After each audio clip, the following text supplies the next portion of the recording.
News. So the question, how did this happen? That's what passengers want to know this morning. Their Southwest Airlines flight landed at the wrong airport and narrowly missed a safe landing. Now, that plane skidded to a stop about 9 miles away from the airport where it was supposed to land.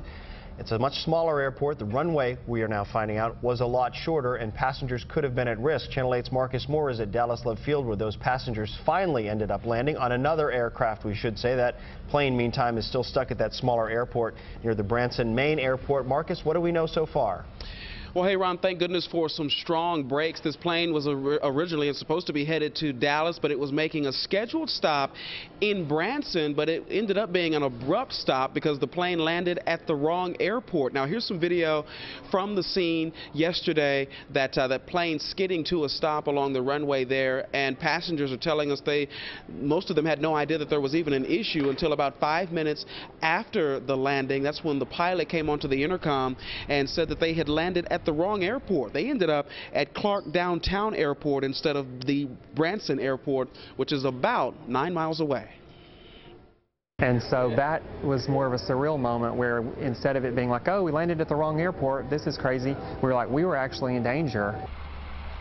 The runway at Clark Downtown is reportedly half as long as the one at Branson Airport, where that plane was originally supposed to land. Witnesses on the ground even reported how low the plane seemed to be going into that particular airport. One man said that he could see inside the cabin. Now, after getting off of that plane, the passengers were then transported by ground to the correct airport and went to various destinations. This morning, an investigation is underway to try to determine exactly what went wrong with this flight.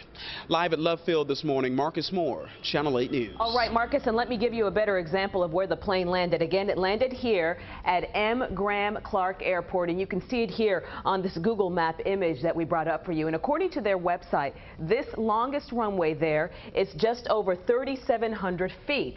That's at Branson Airport. The runway is twice as long as more than 7,100 feet, Branson Airport being some 9 miles away. And you can also see that on either end of the runway here, there you see it, there's a drop-off, making that landing even more dangerous. A drop-off there and a drop-off over here. So the plane is still grounded at this airport this morning, which is located on the Lake of the Ozarks College campus.